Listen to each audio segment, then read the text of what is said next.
In this video, I'm going to be talking about all of the health tracking features of the Galaxy Watch 6. This video is actually a part of a series of videos I'm doing of what to know and do first, my beginner's guide to the Galaxy Watch 6. You can check out the other videos in this series, including the first one if you haven't watched that yet, down in the video description below. So with your Galaxy Watch 6, you can do all sorts of health tracking things like tracking your blood oxygen level, your heart rate, your sleep and stress tracking, and more. Those are all using the Samsung Health app, which is on your watch. So you can see all your health information easiest on the watch by scrolling through the tiles that you have on your watch. So things like my health screen, exercises, and more. You can add tiles at any time by just going to the end and then tapping on add tiles, scrolling down until you see the health section. So as we kind of keep going here, you'll see Samsung Health. I can add other tiles such as food cycle tracking, heart rate, steps. Let's say I'm going to add heart rate. So I'm going to just tap on that, and now this screen has been added to my tiles. I'm going to tap this upper right button to go back to the home screen, and then from here let's go through these tiles. So this is the Samsung Health overview, and this kind of quickly and easily shows me a lot of information about my health for the day. So I can see things like my steps, active time, my activity calories, total calories burned, distance, activity by time of day this week.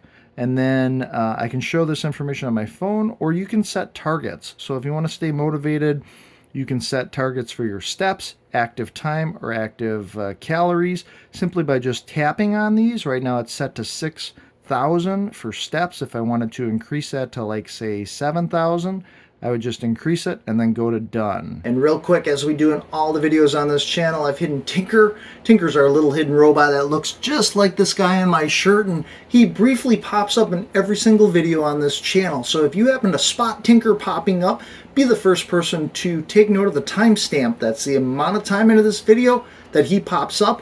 And if you're the first person to let me know that down in the comments section below, I will add your name to our Tinker Forward Hall of Fame page, as well as I will give you a shout out in one of my future videos. Next we have exercises, and again, if this isn't on your watch, you can add this by adding the tile.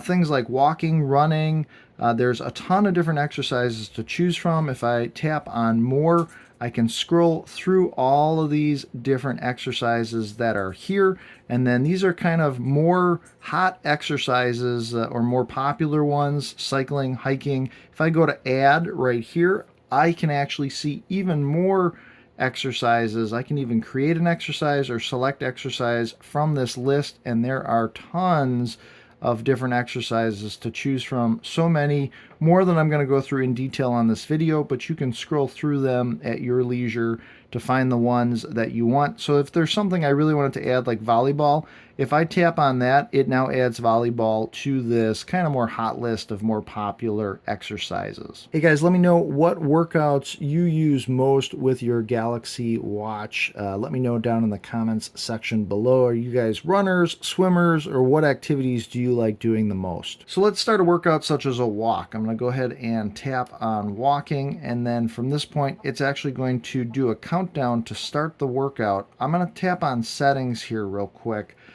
Because before we go into the workout, I want to tell you a couple of things. By default, it does that little countdown for your workout, and that's great, but what I've noticed is it sometimes takes a couple of seconds, even up to a minute, to connect to the GPS. If you just start that countdown and you start your workout, such as walking, it may not actually track the first several steps of your workout, even up to like 1/10 of a mile or 1/4 of a mile. So what I would do if I were you is in settings here, you scroll down to workout start, and I would change this from countdown to manual. And it even says here, choosing manual means that you can wait to start your workout until GPS is connected. So it won't actually, I won't actually hit the start button until it tells me that GPS is locked in. So with that change, we're going to swipe to the right to go back a screen. Some of these other settings that you have here under the workout settings, now this is specific to walking because I tapped on settings for walking, is you can set a target. So I can tap on that. Right now it's off, but if I turned that on, maybe I want to walk for 30 minutes, or I want to walk a specific distance, or I want so many calories to be burned. You can set these targets to help you with your workout. You can also pause when the target has been reached. So let's jump back. You also can change the format of your workout screen. So by tapping on that, right now we've got one data screen and then we've got two data screen, and essentially what you can do is you'll see your data one shows duration, distance, and steps. If I tap on this, I can actually see the layout that I want for the screen. So data is going to be duration, distance, and steps. If I wanted to, say, change duration to something else like time, calories, heart rate, I can do that, and now that's going to pop up on that screen as well. So you can kind of mess with these settings. I personally like to have like time up there so I know what time it is while my workout is happening. And then let's swipe back. We're at that workout screen. Let's swipe back again.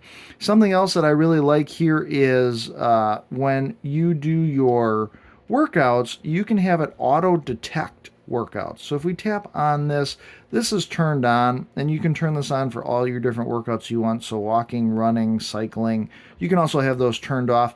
But this is going to detect if it senses you're walking or running, and let's say you forgot to actually start the workout, it will auto detect that you're doing that workout and automatically start tracking. So I like to have auto detect workouts turned on. You guys are awesome. Do me a favor, if this video is helping you out, if you're enjoying it, take a second, smash that like button as it helps out this video, and I greatly appreciate it. So now that we've tweaked our settings a little bit, let's go ahead and do a walk.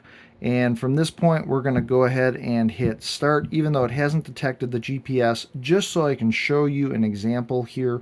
And from this point, it's going to show me everything that I had as the workout layout on my screen. I can see calories burned. I can see my average heart rate zones. And then if at any time during this workout I want to pause it or finish it, I can swipe to the right, and this is going to give me that option here to say, so it says auto paused, but I could resume it, or I can go to finish. When you finish your workout, it's then going to give you a readout report of all the stats for your workout. We can also show all this information on the phone. Something else I really like is it'll actually show you your heart rate zones for workouts like running. So if I tap on running and then I go to settings here, again, under settings, I can actually see heart rate zone guide. And right now it's turned off, but if I turned that on and I tapped on this, this allows me to then set which one of these heart rate zones that I'm most interested in. So if it was aerobic, or right now I had low intensity set, it's going to monitor my heart rate so that it's between 89 and 106.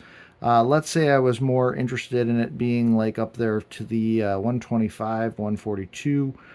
We can set that, and then it's going to monitor that.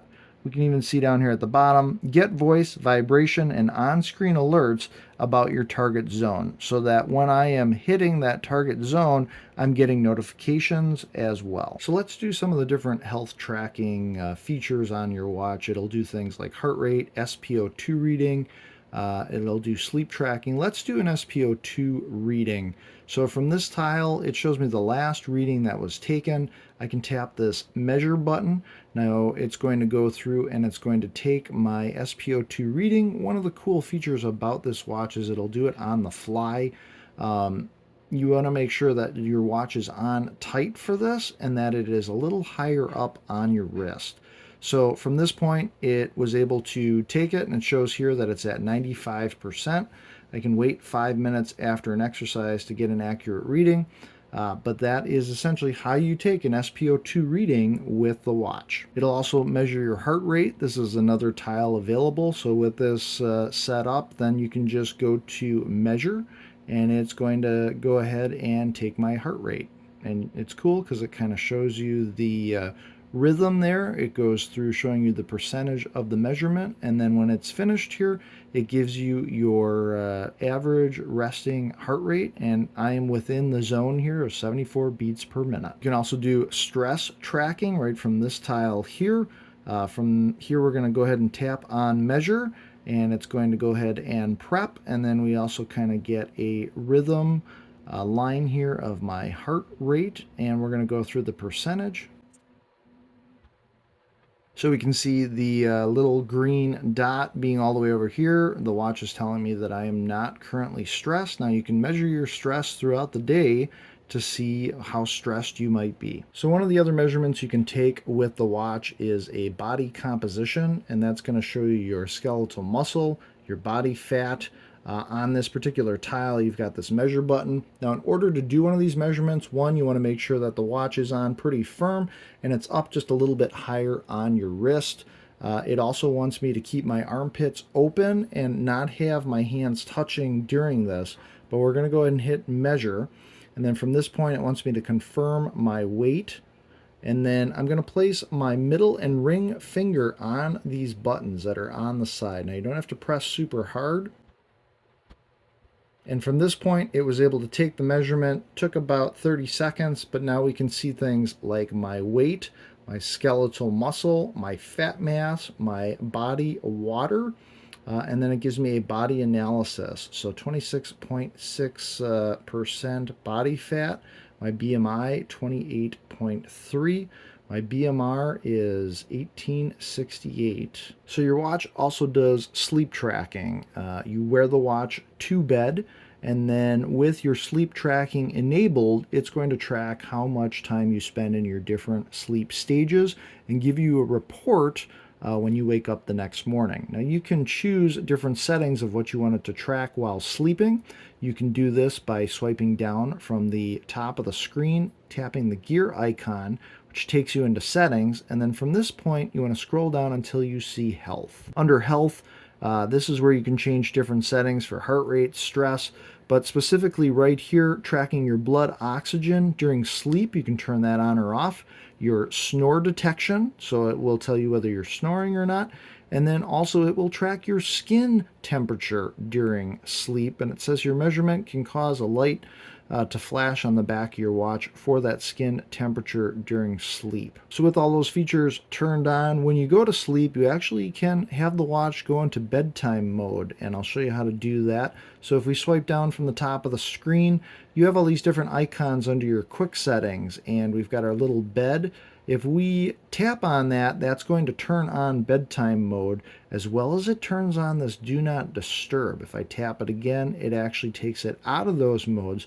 Now, to show you a little bit more about what those do, if you long press down on any icon, it actually takes you into the settings. So under sleep mode, one, we can turn it on now, which was me just tapping that icon. The other thing is here, you can schedule it. So right now, it is scheduled for every day to go into bedtime mode. I believe this is by default from 10 p.m. to 7 a.m. the next day. You can tap on these to change what days or times you want it to do this.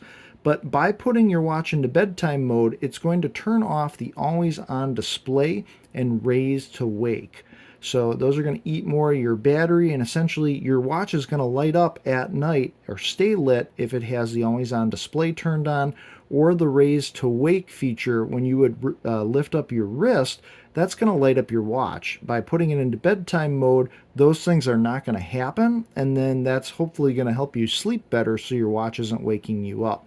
Now, you also notice that that do not disturb button was activating when I was doing sleep mode. The difference between sleep mode and do not disturb is it says here do not disturb will mute calls, alerts, and other sounds.